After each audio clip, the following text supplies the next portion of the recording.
IMDची सुरुवात औपचारिकपणे 15 जानेवारी 1875ला झाली. ही एक औपचारिक तारीख आहे आणि त्या दिवशी IMD अस्तित्वात नव्हतं.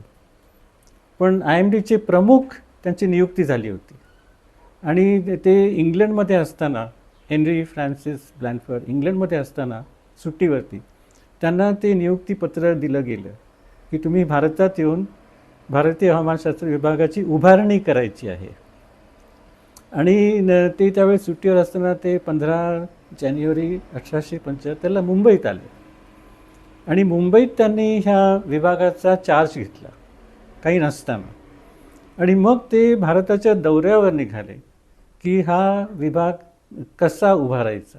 त्यांनी एक व्हिजन डॉक्युमेंट एक तयार केलं आणि त्याच्यानंतर ते सरकारने म्हणजे इंग्रज सरकारने ते अधिकृतपणे सांगितले की आता हा विभाग आता निर्माण झालेला आहे. तर ही एक प्रोसेस होती ज्याला काही महिने लागले, पण सुरुवात 15 जानेवारी 1875ला मुंबईत झाली. आणि त्यानंतर असं होतं की मग त्यांनी कलकत्त्याला, त्यावेळेस ब्रिटिश ईस्ट इंडिया कंपनीची राजधानी होती, आता सगळे सरकारी विभाग तिथून काम करायचे, तर मग ते कलकत्त्याला त्याची सुरुवात झाली. पण ह्याच्या आधीची बॅकग्राऊंड अशी होती की भारतामध्ये ब्रिटिश लोकांना ऑब्झर्वेटरीज लावायची एक हौस होती. म्हणजे आकाशाकडे पाहायचं, ग्रह तारे बघायचे, टेलिस्कोप लावायचे ॲस्ट्रॉनॉमिकल, किंवा भूचुंबकत्व, तर जिओमॅग्नेटिक मेजरमेंट्स, किंवा सिस्मॉलॉजिकल म्हणजे भूकंपाचे. तर असे त्यावेळचे बरेचसे लोक ब्रिटिश लोकांना एक म्हणजे ते नुसते सरकारी नोकर नव्हते, काही संस्था होत्या, survey of India, port trust, railways, आणि काही हौशी लोक होते, म्हणजे ते कॉलेजचे प्रोफेसर, इवन ख्रिस्ती मिशनरीज. त्या लोकांनी आपल्या घराच्या पाठीमागे ऑब्झर्वेटरीज लावल्या होत्या, म्हणजे किती पाऊस पडला, काय टेम्परेचरची नोंद करायला. आणि काही महाराजासुद्धा होते, उदाहरणार्थ त्रावणकोर त्रिवेंद्रमचा महाराजा राजा बलराम वर्मा, त्याला पण हौस होती की काहीतरी आपण वैज्ञानिक काम केलं पाहिजे, तर त्यांनी एक ऑब्झर्वेटरी उभारली होती. तर 1875च्या आधी अनेक वर्ष ऑब्झर्वेटरीज एकामागोर एक निर्माण झालेल्या होत्या आणि त्या सगळ्या एकत्रित करून एका छत्रीखाली किंवा एका छत्राखाली आणणं हे हेनरी ब्लॅनफर्ड यांचं काम होतं. आता हेनरी ब्लॅनफर्ड हवामानशास्त्रज्ञ कसे झाले हे पण आपण बघायला पाहिजे की एकदम हे कुठून आले. तर हेनरी ब्लॅनफर्ड आणि त्यांचा एक भाऊ लंडनच्या रॉयल कॉलेज ऑफ माइन्समध्ये त्यांनी जिओलॉजीचा अभ्यास केला होता आणि तिथून ते 1855 साली दोघेही भाऊ जिओलॉजिकल सर्वे इंडियामध्ये काम शोधायला आले. त्यांना ते मिळालं आणि त्यानंतर 4-5 वर्ष त्यांचा जो दुसरा भाऊ होता तो टिकून राहिला आणि ह्यांनी ते काम सोडलं आणि ह्यांनी शिक्षणाचं काम सुरू केलं. ते प्रोफेसर झाले कलकत्त्यामध्ये प्रेसिडेन्सी कॉलेजमध्ये. तिथे काय झालं की फिजिक्स आणि केमिस्ट्री शिकवता शिकवता एकदा भयानक एक चक्रीवादळ आलं आणि त्याच्यात हजारो लोक मृत्युमुखी पडले. तर त्यांना इंटरेस्ट उत्पन्न झाला की हे कसं काय झालं आणि त्यांनी त्याचा अभ्यास सुरू केला. त्याच्यात ते इतके रमले की ते जिओलॉजिस्टमधून ते मिटरोलॉजिस्ट झाले, म्हणजे भूगर्भशास्त्रापासून ते हवामानशास्त्रज्ञ झाले. आणि त्यानंतर ते बंगाल प्रॉव्हिन्सचं ते हवामान विभाग होतं, त्याचे जे काही ऑब्झर्वेटरी होत्या त्याचे ते प्रमुख झाले. आणि ही सगळी बॅकग्राऊंड जेव्हा ब्रिटिश सरकारने पाहिली त्यांना वाटलं की ह्या व्यक्तीला आपण आता भारतीय हवामानशास्त्र विभागाचं प्रमुख करायला काही हरकत नाही, म्हणून त्यांनी आमंत्रण दिलं. त्यांनी ते स्वीकारलं आणि अशी सुरुवात झाली. आणि 2 गोष्टी ज्या हवामानशास्त्र विभागाच्या अजूनही आहेत की एकतर मान्सून आणि चक्रीवादळ, दोन्हीविषयी त्यांनी काम सुरू केलं. आणि तेव्हापासून ह्या दोन्हीविषयी जो एक जिव्हाळा आहे IMDमध्ये की हे आपलं मुख्य काम आहे की मान्सूनची चर्चा, दुष्काळ आणि महापूर, आणि चक्रीवादळामुळे होणारं नुकसान. तर अजून ह्या 2 गोष्टी आहेत, पण आणखी पुष्कळ गोष्टी आता त्याच्यात आलेल्या. तर ही अशी सुरुवात झाली. तुम्ही जर लगान पिक्चर पाहिलं असेल, त्याच्यामध्ये आमिर खान आहे आणि त्याला सांगितलं जातं की जर दुष्काळ पडणार असेल तर तुझं लगान वाढवलं जाईल.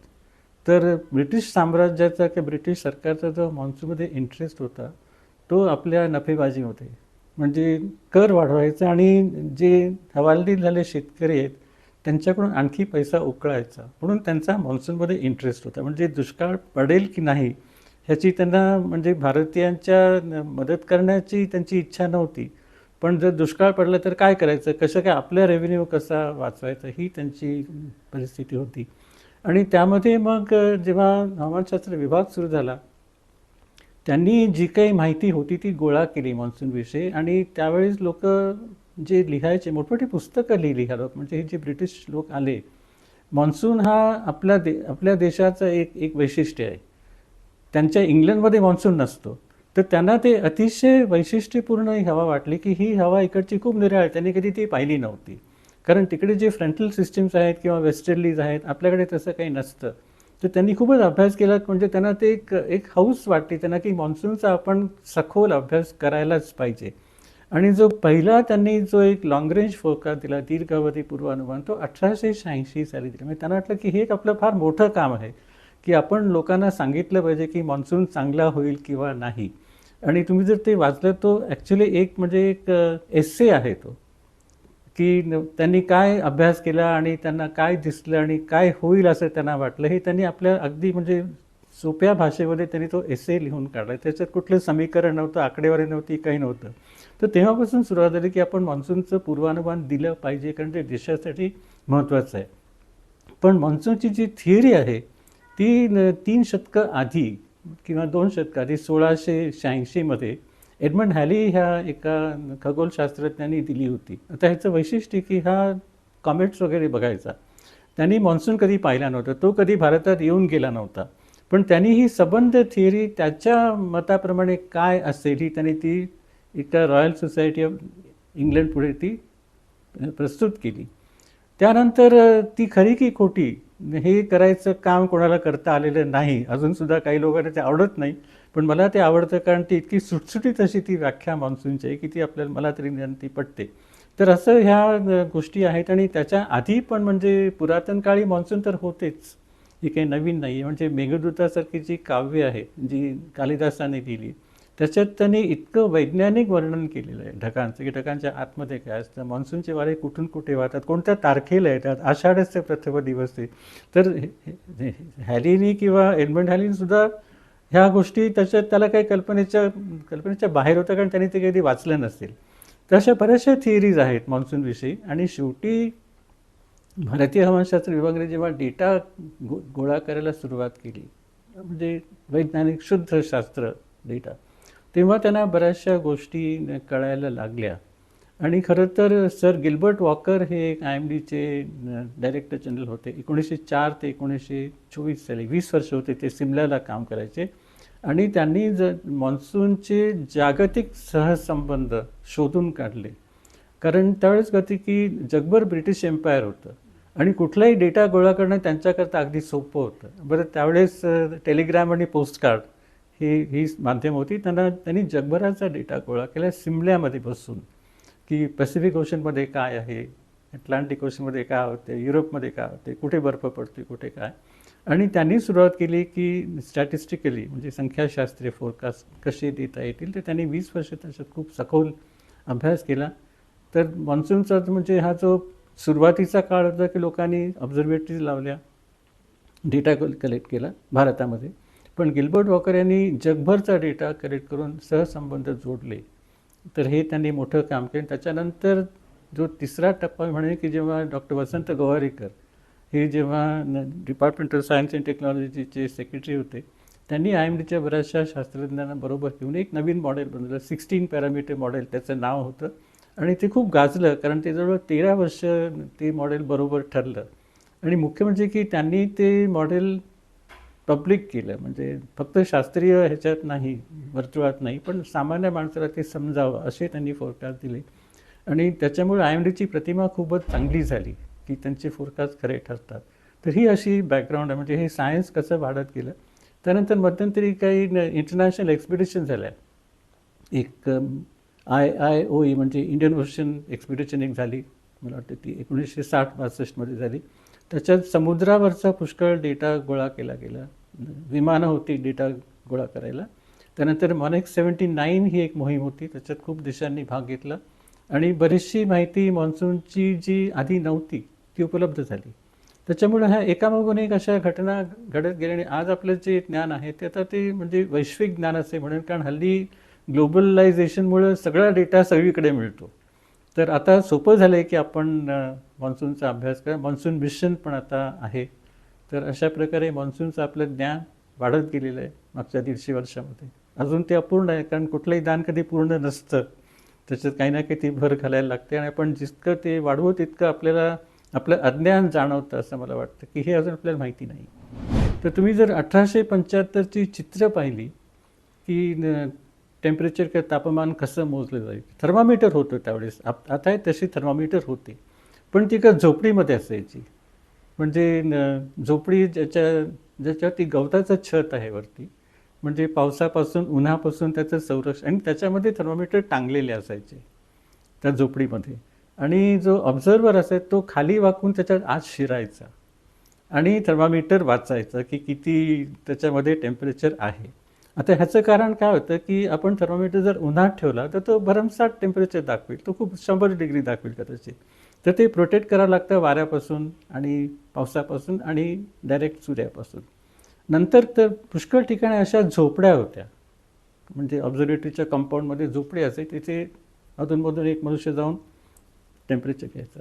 नंतर साधारणपणे 1930 साली स्टीव्हन्सन स्क्रीन नावाची एक बॉक्स आली. त्या बॉक्सला फटी होत्या वारा जायला, आणि ती बॉक्स बंद असल्यामुळे त्याच्यावर सूर्याचा काही हे नव्हता, परिणाम नव्हता. नंतर मग जे सरफेस ऑब्झर्वेटरीज झाल्या त्या सगळीकडे स्टीव्हन्सन स्क्रीन आणि रेन गेजेस हे लावले गेले. पण त्यावेळेस ज्याला स्टँडर्डायझेशन म्हणतात ते तितकं झालेलं नव्हतं, आता झालेलं आहे ते. आणि त्याच्यानंतर मग पायलट बलून म्हणजे एक फुगा आकाशात सोडायचा, त्याच्यात उपकरण वगैरे काही नाही, फक्त त्याच्यात हवा भरली तो वरती सोडायचा आणि एका दुर्बिणीतून तो कुठे चालला आहे हे बघायचं. म्हणजे त्या ठिकाणी, आणि त्याचा जर आपण एक ट्रॅक प्लॉट केला तर कुठल्या लेवलला किती वारा होता, त्याची दिशा किती हे कळतं. तर अगदी सोपं हे असायचं, पायलट बलून त्याला म्हणायचे.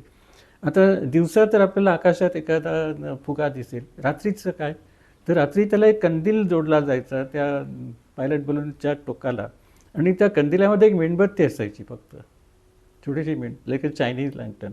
आणि तो वर सोडल्यानंतर तो हलकावून वर जायचा आणि तो फुटेपर्यंत तो वर जात राहायचा. आणि खाली दुर्बिणीची मेणबत्ती बघून लोक ठरवायचे की वरती किती हवा वाहते, तिची डायरेक्शन काय आहे.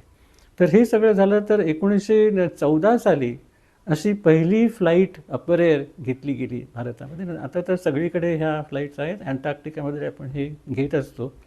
आणि मिस मणी ह्या एक सर CV रामन ह्यांच्या विद्यार्थिनी होत्या, आणि त्यांनी ठरवलं की आपण परदेशी जाऊन काहीतरी ट्रेनिंग घेतलं पाहिजे. आणि त्या इंग्लंडमध्ये गेल्या आणि त्यांनी तिथे म्हणजे त्यावेळेस मुली तर अशा एकट्या जात नसतात, पण त्या गेल्या. आणि त्या गेल्या त्या एका ज्या जहाजामध्ये सगळे सेकंड वर्ल्ड वॉरचे सोल्जर्स चालले होते त्यांच्याबरोबर त्यांना जागा मिळाली, आणि त्या तिथे गेल्या आणि त्यांनी तिथे मोठमोठ्या संस्थेमध्ये शिक्षण घेतले. आणि त्या 1948 साली परत आल्या. तोपर्यंत आपल्याला स्वातंत्र्य मिळालं होतं, आणि त्यांनी ठरवलं की भारतीय हवामानशास्त्र विभागात आपण नोकरी घ्यायची. त्यांना ती दिली गेली. त्या पहिल्या महिला हवामानशास्त्र 1948 मध्ये जॉईन झाल्या. त्यानंतर बऱ्याच स्त्रिया जॉईन झाल्या. आता IMDच्या संबंध एकंदर लोकांपैकी 15% आता महिला आहेत आणि त्या मोठमोठ्या जागेवरती आहेत. पण मिस ॲना मणी ह्यांनी हे केलं की त्यांनी जी हवामानशास्त्राची जी उपकरणं होती ती स्टँडर्डाईज केली. म्हणजे कुठेही जरी तुम्ही एखादं थर्मामीटर लावलं किंवा बॅरोमीटर तर ते अशा प्रकारचं असावं. तर त्यांनी त्याचं एक रूप ठरवलं की असं व्हायला पाहिजे. आणि त्यांनी बऱ्याचशा गोष्टीमध्ये सखोल काम केलं. म्हणजे शेवटी त्यांना जगभर त्याच्याकरता ॲप्रिसिएशन मिळालं की ह्यांनी चांगलं काम केलेलं आहे. तर त्यांनी सुरुवात केली ह्या सगळ्या स्टँडर्डायझेशनची. आणि आता तर अशा बऱ्याचशा सरफेस ऑब्झर्वेटरीज पुष्कळ आहेत, अपर एअर ऑब्झर्वेटरीज आहेत, आणि त्याच्यानंतर आता रेडार सॅटेलाईट वगैरे हे आताचे सगळे आहेत. IMDचं मुख्यालय ही एक इंटरेस्टिंग स्टोरी आहे. म्हणजे सुरुवातीपासून ते आतापर्यंत पुण्याचं पण त्याच्यामध्ये महत्व येतं, सिमला ऑफिस. हो. तर IMDची जी सुरुवात झाली ती अर्थात म्हणजे ईस्ट इंडिया कंपनीचं मुख्यालय हे कलकत्ता, म्हणजे संबंध सरकार कलकत्त्याहून चालायचं. आणि ब्रिटिश लोक आपल्या म्हणजे ते शौकीन लोक होते, आणि उन्हाळ्यात त्यांना कलकत्ता सहन होत नसे. तर उन्हाळ्यात सबंध दरबार सिमल्याला भरायचा थंड हवेचे. त्यांनी ते शोधून काढलं की थंड हवेची ठिकाणं कुठं. त्यांना मसुरी ISची म्हणजे ICSची ट्रेनिंग मसुरीला करायचं. त्यांनी सगळ्यात शोधून काढल्या होत्या गोष्टी बऱ्याचशा.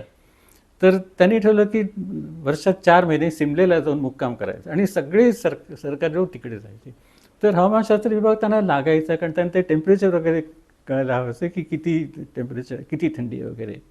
तर ते दरवर्षी IMD कलकत्त्याहून सिमल्याला जायचं आणि परत 4 महिने संपले की ते परत कलकत्त्याला, पुन्हा ते सगळी ह्युमिडिटी.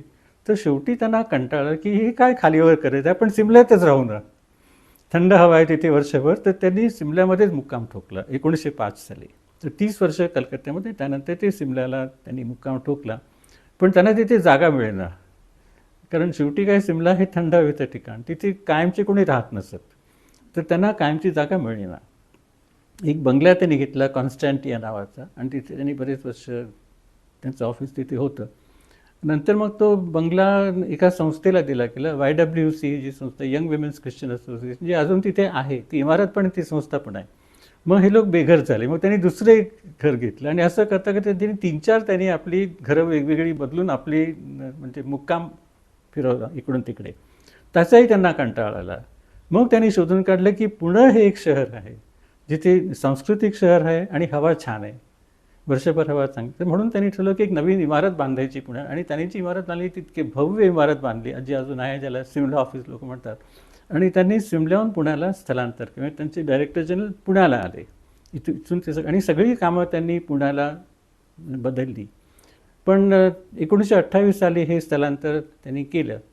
त्यानंतर काय झालं की दुसऱ्या महायुद्धानंतर रॉयल एअरफोर्सला IMDची फार गरज, कारण त्यांची जी विमानं उडायची त्यांना हवामानशास्त्रीय माहिती लागायची आणि ते म्हणाले की आम्हाला ते दिल्लीत पाहिजे.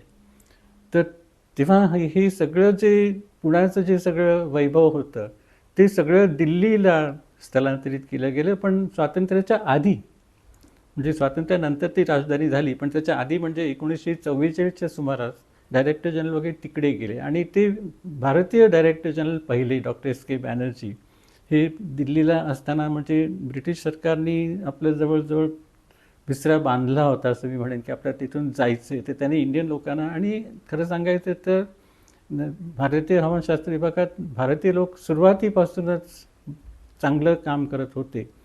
म्हणजे उदाहरणार्थ 1885 साली एक लाला रुचिराम साहनी नावाचे एक ग्रॅज्युएट होते, ज्यांना IMDमध्ये घेतलं गेलं होतं सायंटिफिक काम करायला. आणि त्यानंतर आणखी 2 वर्षांनी एक लाला हेमराज म्हणून एक होते, त्यांना पण त्यांनी, असे 2 व्यक्ती इंग्लिश लोकांनी भारतीयांना घेतलं होतं त्यांना मदत करायला वैज्ञानिकामध्ये, आणि हे लोक ग्रॅज्युएट वगैरे होते.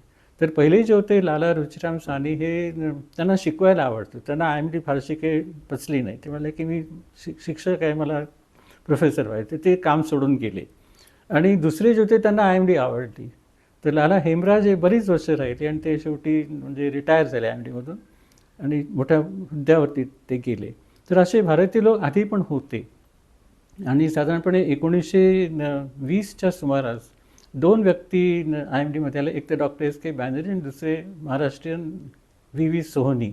आणि हे दोघेही पुढे डायरेक्टर जनरल झाले दिल्लीमध्ये, आधी बॅनर्जी नंतर सोहनी.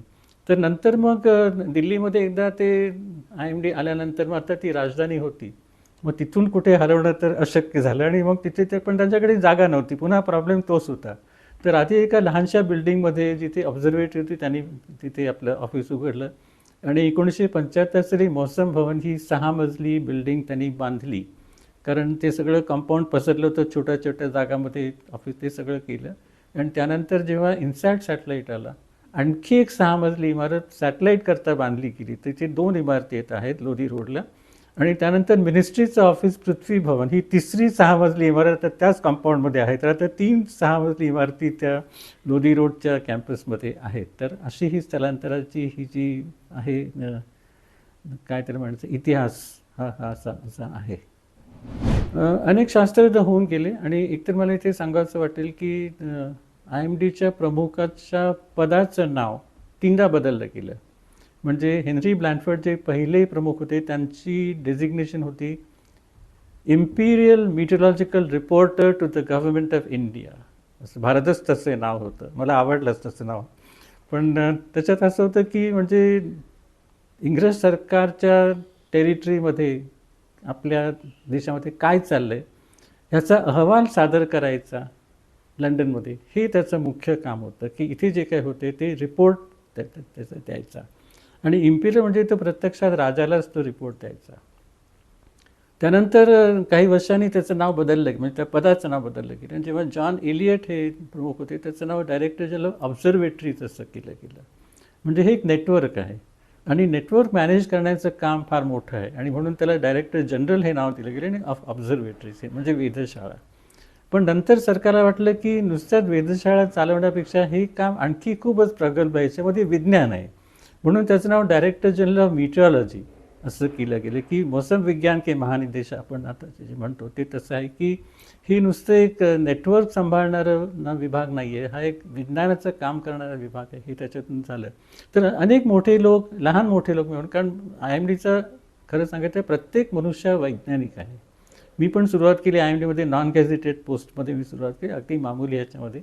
पण विज्ञान IMDच्या म्हणजे रगारगात आहे. मी तुम्ही उदाहरण देतो, काही वर्षापूर्वी मी दिल्लीला गेलो होतो आणि IMDने गाडी पाठवली एअरपोर्टला मला रिसीव्ह करायला. आणि जो चालक होता त्यांनी मला विचारलं की सर, मॅडन ज्युलियन ऑसिलेशन काय, मला जरा समजावून सांगा. मला अचंबा वाटला की एक ड्रायव्हर किंवा एक मेकॅनिकसुद्धा मॅडन ज्युलियन ऑसिलेशनविषयी विचारू शकतो, इतकी त्याला उत्सुकता आहे. तर IMDमध्ये जे मेकॅनिक आहेत किंवा साधारण पोस्ट ते सुद्धा वैज्ञानिक आहेत.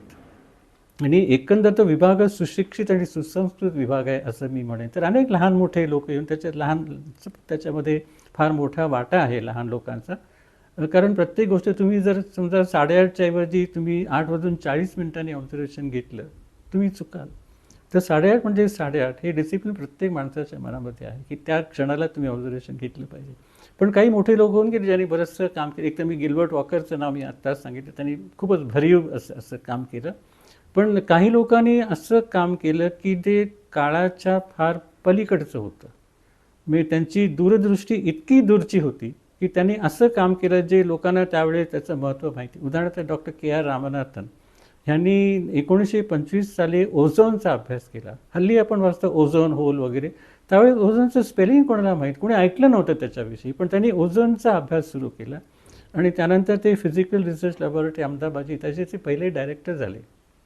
आणि त्यांना विक्रम साराभाईंनी त्यांना आमंत्रण दिलं की आमच्या संस्थेत येऊन तुम्ही ही संस्था सुरू करा. त्यानंतर मग कलकत्त्याला एक स्टॅटिस्टिशियन होते प्रशांत चंद्र महालनबीस. त्यांनी मिटॉलॉजिस्ट म्हणून काम केलं IMDमध्ये. पण पुढे त्यांनी स्वतःची इंडियन स्टॅटिस्टिकल इन्स्टिट्यूट ही स्वतःची संस्था काढली. कलकत्त्यामध्ये आहे ती, दिल्लीमध्ये आहे ती, आता खूप मोठी झालेली आहे. डॉक्टर AN टंडन हे सिस्मॉलॉजिस्ट होते आणि ते आता तुम्ही रिक्टर स्केल नाव ऐकलं असेल की 6.5 रिक्टर. ते जे प्रोफेसर रिक्टर ते नाव त्याच्यात आहे, त्यांचे हे सोबती होते. त्यांच्यासोबत त्यांनी काम केलं होतं आणि त्यांनी IMDमध्ये सिस्मॉलॉजीचं काम प्रचंड सुरू केलं. आता त्याची नवीन संस्था बनली, नॅशनल सेंटर फॉर सिस्मॉलॉजी, जी दिल्लीमध्ये आहे. डॉक्टर PK दास आमचे एक डायरेक्टर जनरल होते. त्यांनी न्यूमेरिकल वेदर प्रिडिक्शन म्हणजे कम्प्युटर्सच्या आधारे फोरकास्ट द्यायचं. कारण आधी फक्त लोक चार्ट प्लॉट करायचे आणि पेन्सिलनी चार्ट काढायचे आणि त्याच्यावरती खडू रबर वापरून ते सगळं पुसून काढून पुन्हा दुसऱ्या म्हणजे ते दुसरे चार्ट बनवायचं.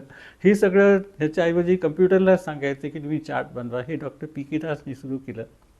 आणि त्यानंतर त्याच्यातूनच national centre for medium range weather forecasting जी नॉयडालाची संस्था NCMW ही त्याच्यातूनच निर्माण झाली. आणखी अशा संस्था उदाहरणार्थ IMDने जेव्हा सुरुवात केली, कोडायकनालला टेलिस्कोप्स होते IMDचे अवकाशाचा अभ्यास करायला. त्याची तिथे डॉक्टर वेणू बापू म्हणून एक शास्त्र त्यांनी तिथून एक इंडियन इन्स्टिट्यूट ॲस्ट्रोफिजिक्स ही संस्था सुरू केली. आणि जिओमॅग्नेटिझम म्हणजे अलिबाग आणि कुलाबा इथे भूचंपकीय ऑब्झर्वेटरीज होत्या IMDच्या. शेवटी हे काम इतकं वाढलं की त्याची नवीन संस्था झाली इंडियन इन्स्टिट्यूट जिओमॅग्नेटिक्स, आता पनवेलला आहे. आणखी एक संस्था म्हणजे डॉक्टर PK दास यांनी IIT दिल्लीमध्ये एक सेंटर सुरू केलं ॲटमॉस्फेरिक सायन्स करता, जे अजून आहे. त्याच्यातून पुष्कळ चांगलं काम त्याच्यातून होतं आहे. आणि खुद्द IMDला स्वतःच की आपली एक संस्था असेल असं IMDला स्वतःच वाटलं. म्हणजे इतक्या संस्था IMDच्या लोकांनी क्रिएट केल्या, पण आपलं काय. तर त्याच्यामुळे 1962 साली इन्स्टिट्यूट ऑफ ट्रॉपिकल मीटॉलॉजी त्यांनी पुण्यात सुरू केली, जिथे मी नोकरीला लागलो. माझं पहिलं काम तिथे होतं. तर म्हणजे आपणच जास्त सखोल अभ्यास केला पाहिजे आपल्या विज्ञानाचा. कारण ट्रॉपिकल मीटॉलॉजी हा विषय जगावेगळा आहे. जर जे दुसऱ्या देशात काम करतात त्यांना मी पुष्कळ लोकांना इथे लोक येतात आणि म्हणतात मला मान्सूनचा अभ्यास करायचा आहे. मी त्यांना म्हणतो तुम्ही एकदा मान्सून भिजलात का कधी तुम्ही पावसामध्ये? तुम्ही आपल्या देशात राहता आणि इथे आम्ही पावसात भिजतो, तिथे येऊन कधीतरी एकदा भिजून बघा, तुम्हाला मान्सूनचं खरं कळेल.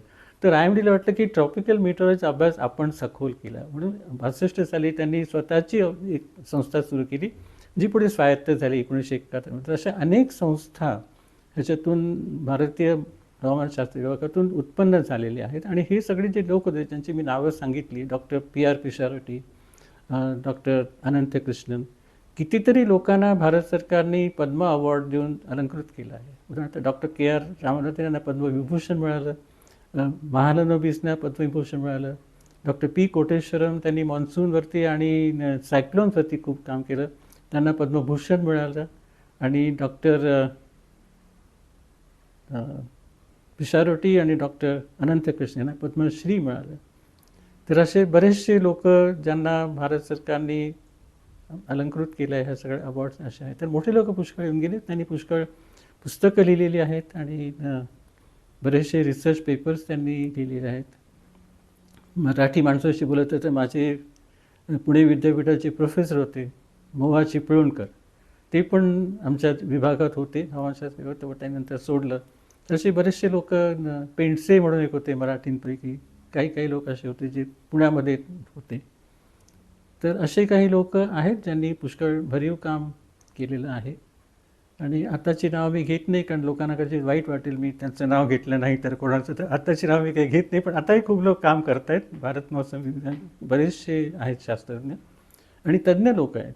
आणि आता काय झालं की आता फक्त हवामानशास्त्र ना, तर तुम्हाला आता केमिस्ट्री लागते, मॅथमॅटिक्स लागतं, फिजिक्स लागतं, तुम्हाला बायोलॉजी लागते, तुम्हाला मेडिसिन लागतं, कारण तुम्ही आता हीट वेव्हविषयी बोलताय की लोक त्यांना हेल्थवरती परिणाम होईल, पोल्युशनविषयी बोलताय, तुम्हाला केमिस्ट्रीचे लोक, तर आता अनेक विषयांचे लोक आता IMDमध्ये काम करत आहेत. नाही, 1960पर्यंत किंवा 1970पर्यंत बरेचसे लोक एक रुटीनली स्वतःचा मेंदू वापरून काम करायचे. उदाहरण, तुमच्या हातात पेन्सिल आहे आणि त्या वेदर चार्टवरती 100 ऑब्झर्वेटरीजच्या नोंदी आहेत.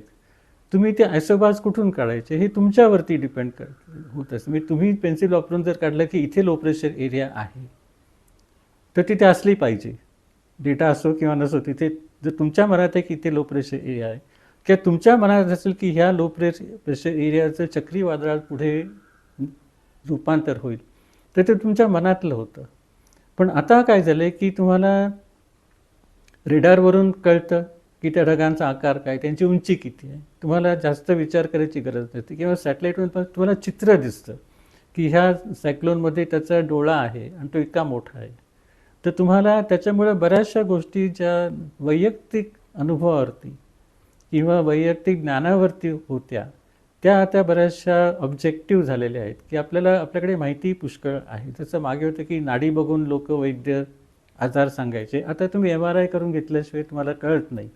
तर तसं आता झालं. तर त्याच्यामुळे हे दोन्ही प्रकारे आहेत, म्हणजे तर काही चांगले आणि काही वाईट पण आहे. कारण तुम्ही जर स्वतः विचारच करणार नसाल आणि सगळं काही आर्टिफिशियल इंटेलिजन्सवरती सोडलं, तर मग तुम्हाला विचार करायची गरज नाही.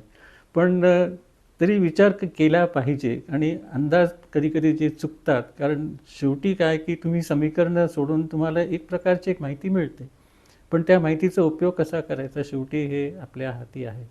तर हा एक बदल मोठा झाला की 1980 साली सॅटेलाईट्स आले. पण त्याच्या आधी जेव्हा मी जॉईन झालो 1965 साली, भारतात जे पहिले कम्प्युटर्स आले, 6 कम्प्युटर्स पहिले, जे ज्यांना त्यावेळेस इलेक्ट्रॉनिक कम्प्युटर्स म्हणजे, कारण मेकॅनिकल कम्प्युटर्स असायचे. तर असे 6 इलेक्ट्रॉनिक्स कम्प्युटर्स भारत सरकारने आयात केले होते आणि त्यातला एक पुण्याच्या ऑफिसला दिला गेला हवामानशास्त्र, कारण त्यांना कळलं की ह्यांना कम्प्युटरची गरज आहे, त्यांना खूप आकडेमोड करायची असते.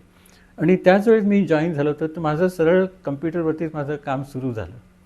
आणि त्यानंतर कम्प्युटर्स मोठमोठे होत गेले, शक्तिशाली होत गेले, सक्षम होत गेले. आणि त्याच्यानंतर रेडार आणि सॅटेलाईट आले. आणि सॅटेलाईट जे आले त्याच्यामुळं इतका फरक पडला की 24 तास नजर असते आपल्या हवामानावरती, जी आधी कधीच नव्हती, कारण तुम्हाला 3-3 तासांनी आकडे मिळायचे. तर ही जी एकसारखी नजर असते सॅटेलाईट, त्यामुळे खूपच फरक पडला. आणि त्याचं इंटरप्रिटेशन करण्याकरता पण लोकांना शिकावं लागलं, कारण आपण जे बघतो तसं नसतं. कारण आपण जेव्हा ढग बघतो आपण खालून बघतो, सॅटेलाईट ढग बघतो तो वरून बघतो, त्याच्यात फरक असतो आणि त्यांची ती जोडणी करावी लागते. पण त्याच्यातून पुष्कळ खूप माहिती मिळाली आणि आता तर आपले स्वतःचे 2-3 सॅटेलाईट आहेत, 2 तर कक्षेत आहेत, 1 खाली आहे. त्याच्यामुळं सॅटेलाईटवरून जी माहिती मिळायला लागली ती प्रचंड होती. आणि त्यानंतर कम्प्युटर्स आले आणि त्यानंतर आता मॉन्सून मिशनमध्ये वगैरे शक्तिशाली सुपर कम्प्युटर्स वगैरे आता आहेत, कारण आता सुपर कम्प्युटर्स लहान झालेत.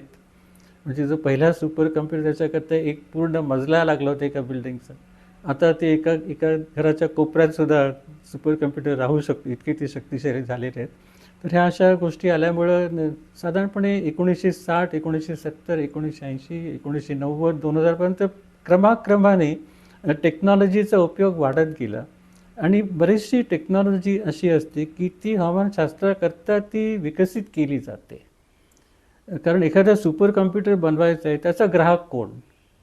जर ग्राहक नसेल तर ती कंपनी सुपर कम्प्युटर का बनवेल? तर त्यांना माहिती आहे की हवामानशास्त्रज्ञ त्याचे ग्राहक आहेत, म्हणजे पोटेन्शियल ग्राहक, म्हणून ते बनवतात. आणि जितके ते शक्तिशाली कम्प्युटर बनवतात तितका आमचा व्याप वाढतो. म्हणजे तुम्हाला आधी जर 2 दिवसाचा फोरकास्ट द्यायचा असेल, त्याच्याकडे एक कम्प्युटर पाहिजे. आता तुम्हाला 5 दिवसाचं द्यायचं, तर तुम्हाला आणखी मोठा संगणक पाहिजे. तुम्हाला 10 दिवसाचं द्यायचं, तर आणखी मोठा पाहिजे. तर हे एक प्रकारे हे एक म्युच्युअल एक असं आहे की तुम्ही आमच्यासाठी काम करा, आम्ही तुम्हाला बिझनेस, असं असं हे आहे. तर टेक्नॉलॉजीचा जी वाढ होते ती होतच राहणार, त्यात काही नवीन नाही आहे. पण तिचा उपयोग करून घेणं हे पण एक महत्त्वाचं काम आहे आणि त्याच्यामध्ये IMDला मी सुयश चिंतितो की त्याचा त्यांनी चांगला वापर करावा. ॲक्च्युली माझी सुरुवात झाली ती एका अगदी नॉन गेझेटेड पदावरती आणि मला 7 पदोन्नत्या मिळाल्या IMDमध्ये. तर मी जो गेलो हवामान विभागाच्या प्रमुखपदी, तो असा एकदम वरून उडून नाही आलो. मी एक एक पायरी ओलांडून तिथपर्यंत पोहोचलो. म्हणून मला IMDची बरीचशी माहिती आधीच झाली होती. मी 15 वर्ष पुण्यात होतो आणि 23 वर्ष दिल्लीत. तर ती सगळी माहिती मला होती. आणि मी सुरुवात केली ती मॉन्सून रिसर्चवरून, म्हणजे मी PhD करत असताना. त्यानंतर मी ॲग्रिकल्चरल मीटॉलॉजी म्हणजे कृषी मौसममध्ये मी 9 वर्ष काम केलं आणि मी शेतकऱ्यांच्या बरोबर काम करत असे. तर प्रत्यक्षात शेतकऱ्यांना काय त्रास होतो, त्यांना कधी दुष्काळ पडतात, ते काय करतात वगैरे, त्यांना काय गरज आहे, ह्या गोष्टी मी सगळ्या स्वतः पाहिल्या होत्या.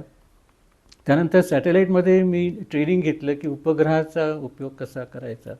तर हे सगळं शिकता शिकता मी जेव्हा प्रमुख पदावरती गेलो, मी बरंच काही पाहिलेलं होतं आणि त्याच्यामुळं देशाच्या काय समस्या आहेत, युजर लोकांना काय पाहिजे. पण मी 6 वर्ष होतो त्या पदावरती आणि 3 महत्त्वाच्या घटना घडल्या आणि बहुतेक त्या काही चांगल्या नव्हत्या असे म्हणजे एक तर 1999 साली ऑक्टोबरच्या 30 तारखेला ओरिसाचं एक सुपर सायक्लोन तिथे आलं होतं आणि त्यावेळेस आम्ही चांगला फोरकास्ट देऊन सुद्धा 10,000 लोक तिथे त्यावेळेस मृत्युमुखी पडले होते एका रात्रीत.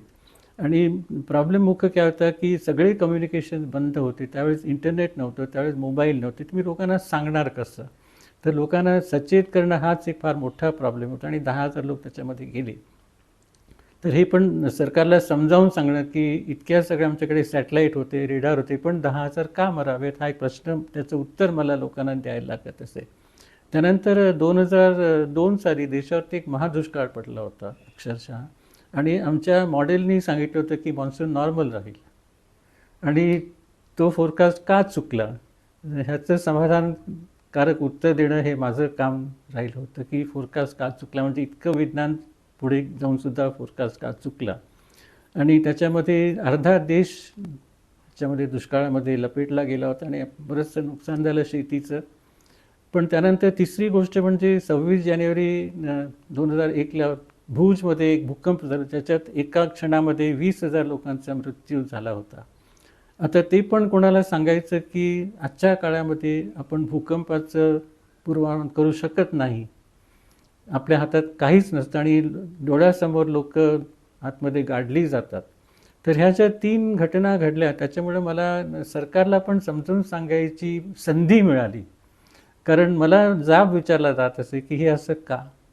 आणि त्या संधीमध्ये बऱ्याच मोठ्या व्यक्तींशी संपर्क साधायला मला चान्स मिळाला. उदाहरणार्थ एकदा मला फोन आला की राष्ट्रपतींना तुम्हाला भेटायचं आहे. आता मला जेव्हा अपॉइंटमेंट ऑर्डर मिळते त्या लिहिलं तर the president is pleased to appoint you. आता the president may be pleased to even remove you from your service. त्याच्या हातात सगळं काय. तर त्यांनी जर मला बोलावलं तर कशाकरता बोलावलं. ते म्हणाले अर्धा तास दिला आहे चर्चेकरता.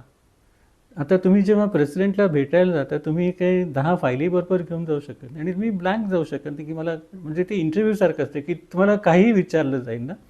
तर मला वाटलं की तिथे आणि ही 1999ची जी घटना आहे म्हणजे इलेक्शन्स व्हायच्या होत्या आणि इलेक्शन्स मॉन्सूनमध्ये कशा करायच्या किंवा मॉन्सूनच्या आधी करायच्या तडकाफडकी किंवा मॉन्सूनच्या नंतर सावकाश करायच्या हा प्रश्न होता. आणि त्याच्याविषयी ते त्यावेळेस के आर नारायणन हे प्रेसिडेंट होते. त्यांनी मला बोलवलं आणि त्यांनी मला अर्धा तास दिले. आपण आता जसे बसलो सोफ्यावर तसे आम्ही दोघे बसलो होतो. ते म्हणाले मला मॉन्सून समजावून सांग. आता 30 वर्षात जे मला समजलं नाही ते अर्ध्या तासात समजावून सांगणे फार अतिशय मोठं. पण मी प्रयत्न केला आणि त्यांनी तो सगळा ऐकून घेतला. त्यांच्याकडे प्रश्न पण होते. तर कधी का आपण जेव्हा इतक्या मोठ्या व्यक्तींशी आपण डायरेक्टली समोर बसून बोलतो तो एक फार महत्त्वाचा असे तो एक अनुभव असतो की आपलं म्हणजे आपल्या डिपार्टमेंटला इतकं महत्त्व आहे की राष्ट्रपती तुम्हाला स्वतः आमंत्रण देत आहेत की मला येऊन तुमच्या मॉन्सूनविषयी काही सांगा.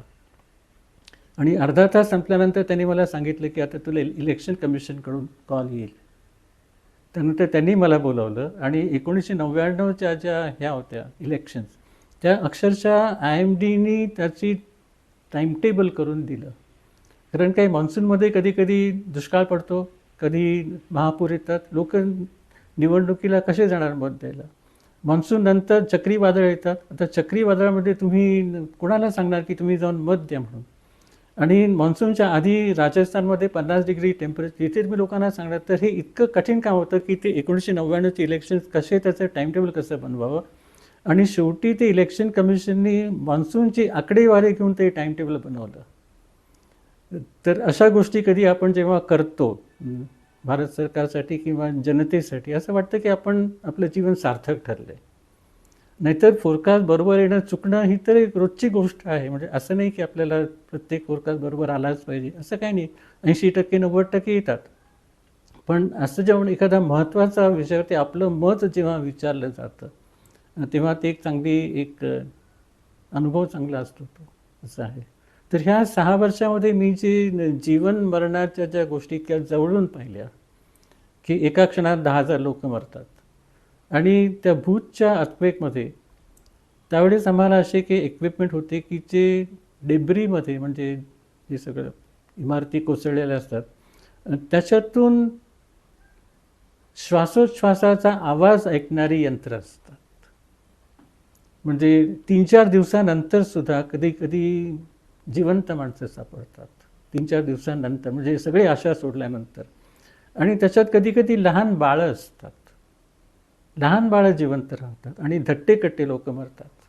आता हे कोण ठरवतं की ह्या बाळाचं जीवन सुरक्षित आहे. त्यांनी कधी काही फोरकास्ट ऐकलं ना. त्यांनी कधी काही विचार केला की मी स्वतःला कसं वाचवायचं. पण ते वाचतं. आणि कधी कधी म्हातारी माणसं जगतात आणि ती सरळ उठून चालायला लागते. तसं काहीच झालं नव्हतं. तर अशा जेव्हा जीवन मरणाच्या गोष्टी मी इतक्या जवळून पाहिल्या त्याच्यानंतर मी रिटायरमेंटनंतर मी आध्यात्मिकतेकडे वळलो. कारण शेवटी जी सगळी सृष्टी आहे निर्माण करतायची आहे त्यांनी निर्माण करताना काहीतरी विचार केला असेलच की त्या सृष्टीमध्ये काय व्हावं. आणि म्हणून मला फारशी भविष्याची चिंता नाही आहे. कारण ज्यांनी ही सृष्टी निर्माण केली तो चिंता करेल. तर आता मध्यंतरी दुबईला जी मीटिंग तिथे 1,00,000 लोक गेले होते त्या कॉन्फरन्स ऑफ पार्टीसाठी दुबईला आत्ता झाली की ह्या पृथ्वीचं काय करायचं. 1,00,000 जरी गेले तरी त्यांना काही करता येणार नाही हे निश्चित आहे. म्हणजे ते विचार करतील योजना आखतील करतील पण तरी पण बऱ्याचशा गोष्टी त्यांच्या हातात नाही आहेत. हेच त्यांनी शेवटी ठरवलं की आपल्या हातात नाही जे करता येईल ते करावं. तर असा ह्या 6 वर्षांचा काळ होता. अतिशय माझ्याकरता म्हणजे चांगला अनुभव मला त्यावेळेस आला आणि आनंद वाटला मला की मी ते काम करू शकलो. नुसतीच IMD बदलावी किंवा काय बदल झाला 50 वर्षात हा मुद्दा नाही आहे. सगळं जगच बदललं आहे. म्हणजे आज शेतकरी बदलला आहे, माणूसच बदलला आहे. म्हणजे आपली विचारशक्ती, आपली प्रवृत्ती बदललेली आहे आणि ती पुढच्या 50 वर्षात कशी बदलेल हे सांगणं अशक्य आहे. कारण मला तर वाटतं की माणसाला इतक्या दूरचं भविष्य सांगण्याची क्षमता नाही आहे. ठीक आहे, तुम्ही 10 दिवसांनी काय म्हणून सांगा, 1 वर्षांनी सांगा, पण 50 वर्षांनी माणूस कसा असेल ह्याची कल्पना करणं मला वाटतं त्या प्रकारचे दूरदृष्टे नाही आहेत सध्या तरी, जे काही सांगत नाही आहेत. आणि आत्ता जे IMD पुढे जे काही चॅलेंजेस आहेत ते 2-3 प्रकारचे आहेत. एक तर म्हणजे की आतापर्यंत IMDने जे काम केलं ते लोकांशी सहकार्य करून केलं, पण आता IMD स्पर्धेमध्ये आहे. कारण अशा प्रकारचे फोरकास्ट देणारे लोक आता पुष्कळ आहेत. कारण ग्लोबलायझेशनमध्ये काय की तुम्ही कुठल्याही देशाचा फोरकास्ट बसल्या बसल्या देऊ शकता. मी उद्या सांगू शकेन की अमेरिकेमध्ये वादळ येईल की नाही, कारण त्यांचा डेटा माझ्याकडे आहे. तसंच आपला डेटा सगळीकडे. तर तुम्हाला कोणीही सांगू शकते बघा एल निनो येतोय आणि तो एल निनो येते, मग आम्ही काय करायचं, जसं काही त्यांना जास्त पण आम्हालाही माहिती आहे, कारण तो डेटा सगळ्यांचा जगभराचा एकच आहे. तो जो संग्रह आहे डेटाचा, it is one common thing. तर असे सांगणारे लोक खूप आहेत की आम्हाला तुमच्याविषयीचं ज्ञान जास्त आहे. तर ही आता स्पर्धा झाली, सहकार्य नाही राहिलं, स्पर्धा झाली देशादेशामध्ये की आम्ही तुमच्याविषयी सगळी माहिती करून घेतो. तर ह्या स्पर्धेमध्ये यशस्वी कसं व्हायचं हा एक मुद्दा आहे IMDच्या पुढे. आणि त्यानंतर जे प्रायव्हेट प्लेयर्स आहेत, म्हणजे हल्ली सगळ्यांना वाटतं की ते कुठलंही काम करू शकतील. तर प्रायव्हेट प्लेयर्सला आणि जे काम करते ते कदाचित करू शकतील, पण त्यांचा मोटिव्ह निराळा आहे. म्हणजे IMD ही सेवाभावाने काम करणारी संस्था आहे, सर्व्हिस टू द नेशन. आणि प्रायव्हेट प्लेयर्स हे प्रॉफिट मेकिंग आहेत. त्यांना कुठल्याही परिस्थितीमध्ये नफा कमवायचा आहे आणि त्यामध्ये ते काय करतील आपल्याला काय सांगता येईल. तर हा मूलभूत फरक राहणार आहे. तर सेवा करणारी संस्था ही नेहमीच राहील. तेव्हा IMDचं भविष्य सुरक्षित आहे सगळं, कारण सेवा करणारे सगळे लोक सेवा करत नाहीत. IMD करेल, कारण तो एक सरकारी विभाग आहे, तिचं काम आहे सेवा करायचं. आणि भारताच्या संविधानामध्ये IMDचा उल्लेख आहे. वेदर फोरकास्टिंग हे भारत सरकारच्या केंद्रीय सरकारचं काम आहे, हे भारताच्या संविधानामध्ये त्याचा उल्लेख आहे. तर हा एक प्रकार आहे की स्पर्धेमध्ये IMD कशी उतरेल हा एक प्रश्न आहे. आणि जे खाजगी लोक काम करत आहेत, ज्यांना नफा मिळवायच्यासाठी ते काम, त्यांच्याशी तुम्ही तुमचे संबंध कसे राखाल हे आहे. दुसरा प्रश्न हा आहे त्याच्यामध्ये की आर्टिफिशियल इंटेलिजन्स किंवा कृत्रिम बुद्धिमत्ता ज्याला म्हणतात. ॲक्च्युली मला ह्या मराठी ट्रान्सलेशनवरतीच थोडासा आक्षेप आहे. कारण आपण म्हणतो ना, माझा मुलगा खूप हुशार आहे शाळेमध्ये, is very intelligent boy. Intelligent म्हणजे हुशारी, म्हणजे कृत्रिम हुशारी असं मी त्याला म्हणेल, पण कृत्रिम ज्ञान नाही, म्हणजे किंवा कृत्रिम सुज्ञान नाही, किंवा कृत्रिम दूरदृष्टी नाही.